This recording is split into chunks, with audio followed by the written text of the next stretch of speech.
Kita harus melawan semua yang dehumanisasi. Kita harus melawan semua konten-konten negatif dan kita harus melawan kebencian dengan menebar kebaikan. Maka virus-virus cinta kebaikan harusnya menjadi arus utama dalam mengarus utamakan Pancasila dalam tindakan.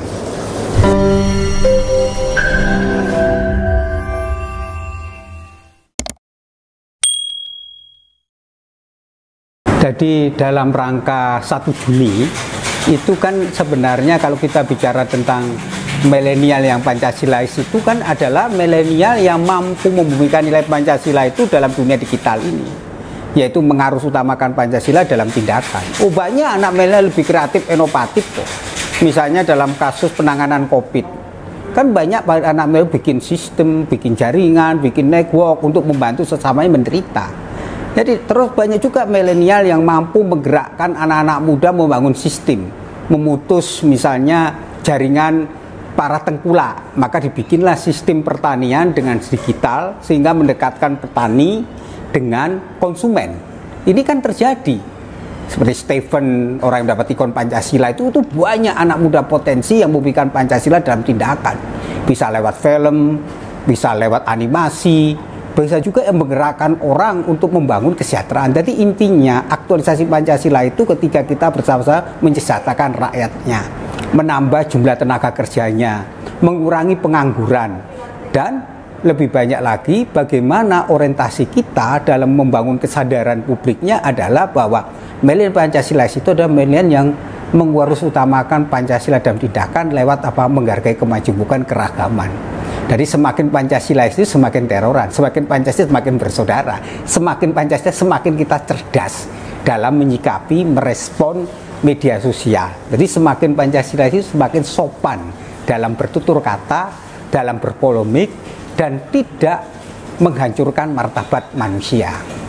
Yang sekarang kan banyak geng Pancasila misalnya, mereka menggerakkan Pancasila lewat konten-konten baik di YouTube, di media sosial, di Twitter, di Instagram yang mengangkat kearifan lokal. Bagaimana gotong royong, bagaimana potensi kreatif inovatif anak-anak muda yang melestarikan budaya itu kan bagian dari konten-konten yang positif.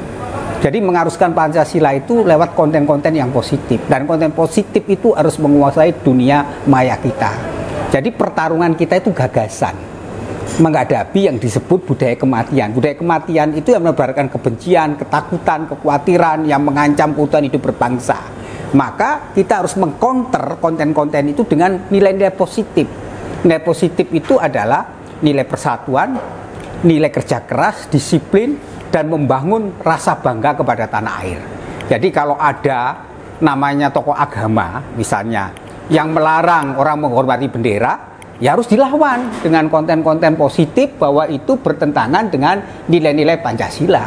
Dan nilai-nilai Pancasila itu akan menjadi kekuatan kita dalam menghadapi tantangan ke depan untuk menghadapi era digitalisasi ini. Jadi semakin Pancasilais, kita semakin membangun kesadaran etis. Dan dimensi etis itulah dalam membangun kesadaran kita untuk menciptakan kebersamaan dan persaudaraan antar anak-anak bangsa. Ya, kiatnya satu, kita harus melawan semua yang dehumanisasi. Kita harus melawan semua konten-konten negatif dan kita harus melawan kebencian dengan menebar kebaikan. Maka virus-virus cinta kebaikan harusnya menjadi arus utama dalam mengarus utamakan Pancasila dalam tindakan.